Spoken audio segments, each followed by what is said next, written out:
자, 3절에서는 HTTP 서블릿 리퀘스트와 HTTP 서블릿 리스판스 클래스에 대해서 한번 알아보도록 하겠습니다. 자, 우리가 서블릿을 만들 때, 자, 두 get이나 두 포스트 메소드를 재정의해서 만들었습니다. 자, 이때 매개 변수로서 두 가지가 있었죠. HTTP 서블릿 리퀘스트 그리고 HTTP 서블릿 리스판스 두 포스트 메소드도 동일했죠. 자, 이렇게 두 get이나 두 포스트 메소드의 매개 변수로 전달되는 HTTP 서블릿 리퀘스트와 HTTP 서블릿 리스판스 클래스에 대해서 한번 알아보도록 하겠습니다. 자, 서블릿에서 HTTP 서블릿 리퀘스트와 HTTP 서블릿 리스판스 객체는 아주 중요한 객체입니다. 자, 클라이언트로부터의 요청, 클라이언트로의 응답과 관련된 객체이기 때문에 서블릿에서 아주 중요한 객체입니다. 이 두 가지 객체는 두 get이나 두 포스트 메소드의 매개 변수로 전달되게 됩니다. 즉, 클라이언트로부터의 요청과 관련된 게 바로 HTTP 서블릿 리퀘스트 클래스고요. 그리고 클라이언트로의 응답을 위한 객체가 바로 HTTP 서블릿 리스판스 객체입니다. 이와 같이 서비스 메소드의 매개 변수로 전달되게 되고, 이와 같은 서비스 메소드가 호출되게 되면 클라이언트의 요청 방식에 따라서 두 get이나 두 포스트 메소드가 동일한 형태로 호출되게 됩니다. 자, 그럼 이 두 클래스의 한번 간단한 개요에 대해서 알아보도록 하겠습니다.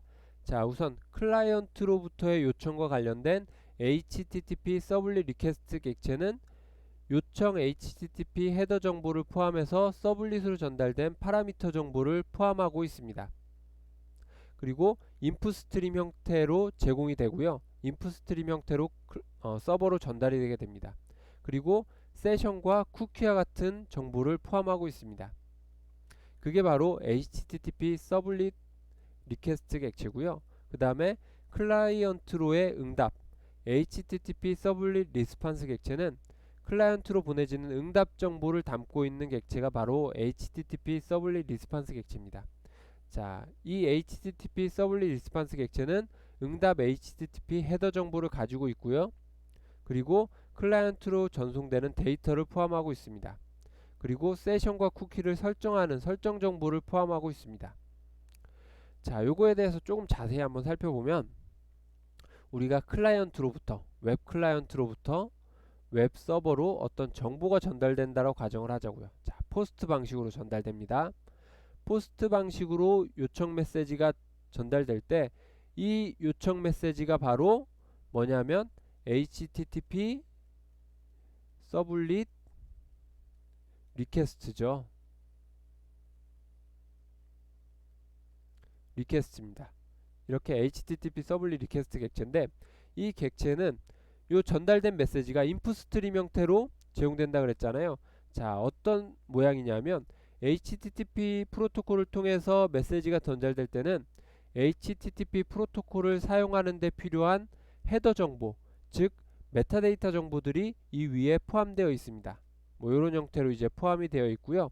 그리고 실제 서버로 전달하는 파라미터 정보는, 자, 포스트 방식이니까 첨부 파일 형태로 포함된다 그랬죠. 첨부 파일 형태로 이와 같이 전달되게 됩니다.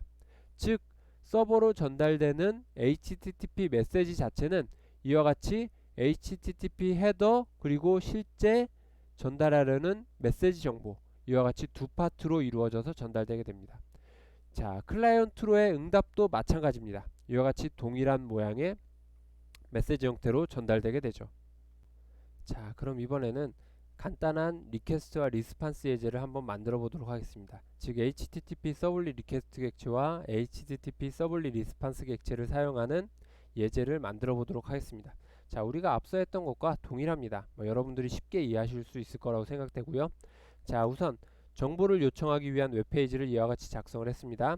자, 심플 리스판스라는 서블릿을 호출할 거고요. 그리고 이때 정보 전달 방식은 get 방식을 사용할 겁니다. 자, 그리고 서블릿은 두 get 메소드를 재정의했습니다. 두 get 메소드를 재정의해서 서블릿을 구현을 했고요. 이렇게 두 get 메소드의 매개 변수로서 요청 정보에 해당하는 HTTP 서블릿 리퀘스트 그리고 응답 객체에 해당하는 HTTP 서블릿 리스판스 두 개의 매개 변수를 가지고 있죠. 자, 우선 요청 정보, 즉 HTTP 서블릿 리퀘스트 객체로부터 getParameter라는 메소드를 이용해서 name이라는 파라미터의 값을 출력을 했습니다. 자, 그리고 클라이언트로부터 어떤 응답을 나타내기 위해서, 응답을 보내주기 위해서 HTTP 서블릿 리스판스 객체의 getWriter라는 메소드를 이용해서 스트림 객체를 얻었습니다. 자, 이와 같이 스트림 객체를 얻었으니까 이 스트림 객체의 프린트 메소드를 이용해서 클라이언트로 스트림을 전달할 수가 있습니다. 자, 전체 코드를 한번 살펴보도록 하겠습니다. 자, 우선 HTML 코드는 자, 이와 같이 작성을 했습니다. 자, 심플 리스폰스라는 서블릿을 호출하고, 이때 정보 전달 방식은 get 방식이고요. 그리고 텍스트 상자 전송 버튼을 작성을 했습니다. 자, 이렇게 작성한 코드를 mysample의 simplerequest.html로 저장을 했고요. 그 다음에 서블릿 코드는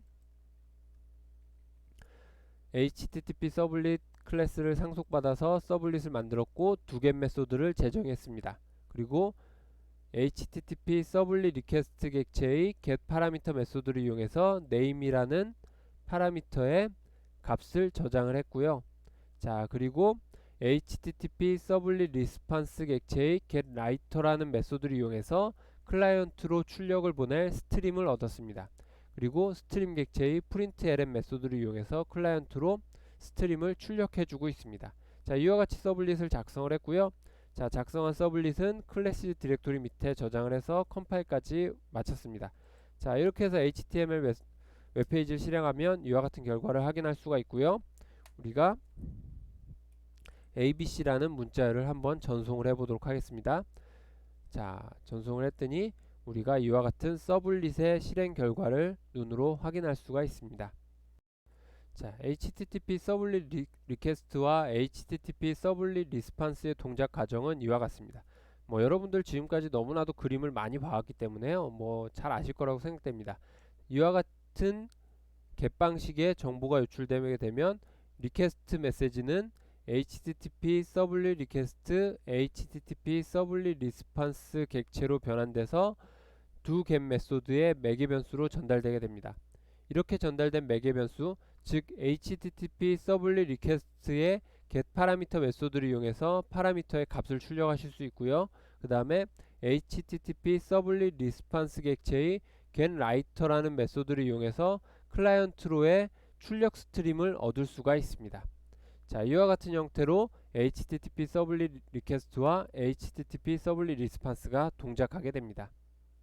자, 여러분들이 서블릿을 사용하다가 어떤 클라이언트로부터 정보를 요청하는데, 즉 한글을 이용해서 정보를 요청하는데 한글이 깨진다거나 이와 같은 문제가 발생했을 때 여러분들은 두 가지 조치를 취해 보실 수가 있습니다. 우선 리스판스 객체의 한글 인코딩을 설정하는 거하고요. 그 다음에 리퀘스트 객체, 즉 HTTP 서블릿 리퀘스트 객체의 한글 인코딩을 설정하는 방법입니다. 리스판스 객체에서는, 즉 HTTP 서블릿 리스판스 객체에서는 set content type이라는 메소드를 제공을 하고 있습니다. 이 set content type이라는 메소드를 이용해서 전달하려는 웹페이지의 MIME 타입과 그리고 인코딩 정보를 지정해 주실 수가 있고요. 그 다음에 HTTP 서블릿 리퀘스트 객체의 set character encoding이라는 메소드를 이용해서 포스트 방식으로 전달됐을 때 그 전달된 요청 정보에 대해서 어떻게 인코딩을 할 것인가를 지정을 하실 수가 있습니다. 자, 이렇게 HTTP 서블릿 리스판스의 set content type 메소드, 그리고 HTTP 서블릿 리퀘스트의 set character encoding이라는 메소드를 이용해서 여러분들이 한글 문제를 해결하실 수가 있습니다.